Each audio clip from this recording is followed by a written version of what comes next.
ప్రతి మనిషికి రెండు కర్తవ్యాలు ఉంటాయి. ఏమిటి అనంటే, ఒకటి ఈ జీవితాన్ని సాగించడం, రెండు ఈ జీవితాన్ని సార్థకపరుచుకోవడం. జీవితాన్ని సాగించడం వేరు, జీవితాన్ని సార్థకపరుచుకోవడం వేరు. రెండిటికి తేడా ఉంది. జీవితాన్ని సాగించడం అంటే ఏమిటి? దానికి కావాల్సినంత చదువు, సంపాదన ఇత్యాదులన్నీ చేసుకొని మనం ఉండడానికి కావాల్సినటువంటి ఏర్పాట్లు ఏదో బోల్డంత ఉంటుంది అని కాదు, కానీ తక్కువ లేకుండా, ఉన్న దాంట్లో తక్కువ కాకుండా ఉండడం కోసం ఏమేమి ఏర్పాట్లు చేసుకోవాలో వాటన్నిటిని చేసుకొని దానికి కావాల్సినంత చదువుకోవడం, దానికి కావాల్సినంత సంపాదించడం ఇత్యాదులన్నీ చేసేస్తే అక్కడికి జీవితం హాయిగా సాగుతూ ఉంటుంది. దేనికి తక్కువ లేకుండా సాగుతూ ఉంటుంది. కానీ ఇలా సాగుతూ ఉంటుంది, చివరికి ఏమవుతుంది? అక్కడికి ఏదో ఒకరోజు ఇది పూర్తవ్వాల్సిందే, ఈ జన్మ పూర్తయిపోయింది, అక్కడికి అది అయిపోయినట్టు. దీనివల్ల ఈ జీవితం అనేది సాగుతుందే తప్ప దీనివల్ల జీవితం అనేది సార్థకం అవ్వదు.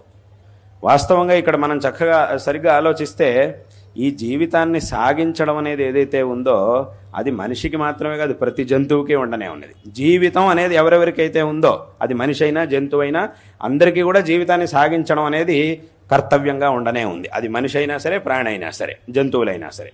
జంతువులకు కూడా జీవితాన్ని సాగించడం, ఎందుకంటే మనిషికి జన్మ ఉంది, జంతువులకి జన్మ ఉంది. కాబట్టి జన్మ మరణాలు మనుషులకి ఉన్నాయి, ప్రాణులకి ఉన్నాయి.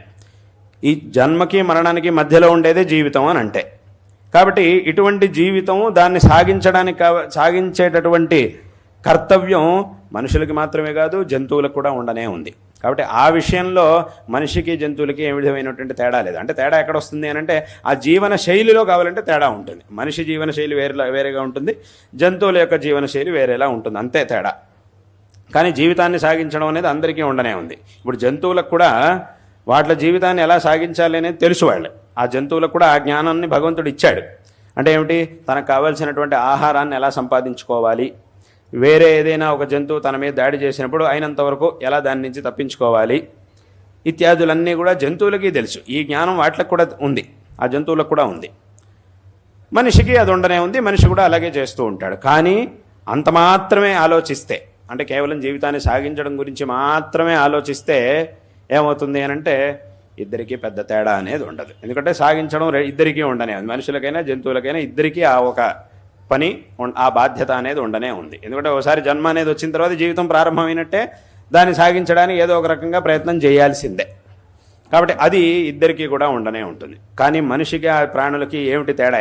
ఏ విషయంలో తేడా వస్తుంది, ఎక్కడ తేడా వచ్చింది అని అంటే, ఈ జీవితాన్ని సార్థకపరుచుకునేటటువంటి ప్రయత్నం చేయడంలో జంతువులకి మనుషులకి తేడా అనేది ఉంటుంది. ఎందుకు అనంటే, జంతువులకి కేవలం జీవితాన్ని సాగించేంత జ్ఞానం మాత్రమే ఇచ్చాడు భగవంతుడు. దానికి కావాల్సినటువంటి శక్తిని మాత్రమే భగవంతుడు ఇచ్చాడు తప్ప, ఆ జీవితాన్ని సార్థకపరుచుకునేటటువంటి శక్తిని కానీ జ్ఞానాన్ని కానీ జంతువులకు ఉండదు. అది ఉండేది ఎవరికి అనంటే అది మనిషికి మాత్రం ఆ ఒక జ్ఞానాన్ని భగవంతుడు ఇచ్చాడు. అంటే ఏమిటి? ఇప్పుడు జీవితాన్ని సార్థకపరచుకోవడానికి కావాల్సినటువంటి ఏ మార్గాలను అయితే శాస్త్రముల్లో చెప్పారో దాన్ని అర్థం చేసుకోగలిగేటటువంటి బుద్ధిశక్తి, అర్థం చేసుకొని ఆచరించగలిగేటటువంటి శక్తి, ఈ శరీర నిర్మాణం, ఇవన్నీ కూడా మనిషికి మాత్రమే ఉన్నాయి తప్ప జంతువులకి లేదు. జంతువుల యొక్క కర్తవ్యం, జంతువుల సుస్థితి ఎలా ఉంటుంది అని అంటే, ఏదో కర్మవశాత్తు వచ్చినటువంటి ఆ జంతు శరీరం అనేది ఏదైతే ఉందో దాంట్లో ఉంటూ ఆ కర్మను అనుభవిస్తూ ఉండడం, అది మాత్రమే జంతువులకి సాధ్యం. కానీ మనిషికి అలా కాదు. ఒకవైపు కర్మను అనుభవిస్తూ ఉన్నా కూడా ఇంకొక వైపు ఈ జన్మని సార్థకపరుచుకోవడానికి కావాల్సినటువంటి పనులను చేసే శక్తిని భగవంతుడు ఇచ్చాడు. కాబట్టి ప్రతి మనిషి కూడా కేవలం ఈ జన్మని ఈ జీవనాన్ని సాగించడం మాత్రమే కాకుండా, నడిపించుకోవడం మాత్రమే కాకుండా, దీన్ని సార్థకపరుచుకోవడం అనేటటువంటి విషయం గురించి కూడా తప్పకుండా ఆలోచించాలి. దీన్ని సార్థకపరుచుకోవడం అనేటటువంటి, ఎలా ఆత్మోద్ధరణ చేసుకోవాలి అనేటటువంటి విషయాన్ని గురించి కూడా ప్రతి ఒక్కరూ కూడా ఆలోచించాలి.